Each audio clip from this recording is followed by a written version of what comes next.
Une fois, en entrant dans la cour du temple de Jérusalem, Jésus y trouva un véritable fouillis de commerçants, comme on n'en voyait que trop en ce lieu qui aurait dû être saint. Des changeurs de monnaie faisaient sonner les pièces qu'ils cédaient aux pèlerins désireux de laisser une offrande au temple, ce qui ne pouvait se faire qu'avec des pièces spéciales frappées par les prêtres. Des maquignons appelaient les visiteurs en leur montrant les bêtes qu'ils leur proposaient pour les sacrifices. C'était un spectacle bien peu religieux. Jésus est indigné. Que fait-il? Une sainte fureur monte en lui. Il ramasse un paquet de cordes et le nouant en fouet, il s'élance. De la maison de mon père, vous avez fait une caverne de voleurs, s'écrie-t-il. Et il chasse devant lui bêtes et trafiquants. Ces accès de violence sacrée sont rares. En les rapportant, les évangélistes ont certainement voulu nous faire comprendre qu'il y a des cas lorsque les intérêts de Dieu sont menacés où il ne faut pas hésiter à engager la lutte contre ses adversaires. Et que dans certaines occasions, se taire et ne rien faire est tout simplement une lâcheté. Mais bien plus souvent, ce sur quoi insiste l'Évangile, c'est la bonté de Jésus, sa merveilleuse délicatesse, sa générosité inépuisable. Il y a tant d'anecdotes au cours des 4 petits livres qui nous en donnent la preuve qu'on ne pourrait les rapporter toutes.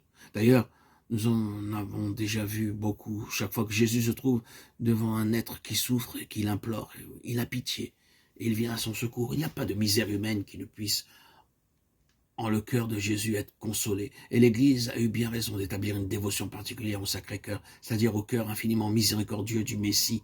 Car vraiment l'essentiel de la bonne nouvelle, telle que Jésus l'a apportée aux hommes, c'est un message d'amour. Un jour, quelqu'un s'approcha de lui et lui posa cette question. « Maître, quel est le plus grand de tous les commandements? Celui qu'il faut observer par-dessus tout. » Pas une seconde, Jésus n'hésita à répondre. « Tu le sais bien, c'est celui qui est inscrit le premier dans le décalogue, tel que Moïse le reçut de Dieu lui-même. Tu aimeras le Seigneur ton Dieu de toute ton âme, de toutes tes forces. Mais moi, je vais t'en dire un second. Tu aimeras ton prochain comme toi-même.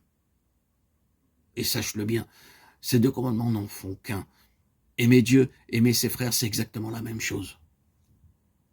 Ce que le Seigneur, par-dessus tout, demande aux hommes, c'est de s'aimer les uns les autres. Et c'est ainsi qu'on lui prouve à lui qu'on l'aime. Cet amour merveilleux du Christ pour les hommes, il y a eu des vivants qui eurent la chance extraordinaire d'en être les bénéficiaires. Quand on lit l'Évangile, on voit des quantités de gens qui ont aimé le Christ et qui ont été aimés de lui. Vous ne trouvez pas que c'est là quelque chose de bouleversant? Que Jésus, Fils de Dieu, Dieu lui-même, ait aimé des hommes semblables à nous, qu'il ait eu des affections, des amitiés, qu'il ait eu pitié d'un malade, d'un paralytique, qu'il ait toujours trouvé les mots qui consolent et qui apaisent. Il y a là quelque chose qui nous réconforte, nous les hommes. Et au pire moment de tristesse, nous fait chaud au cœur.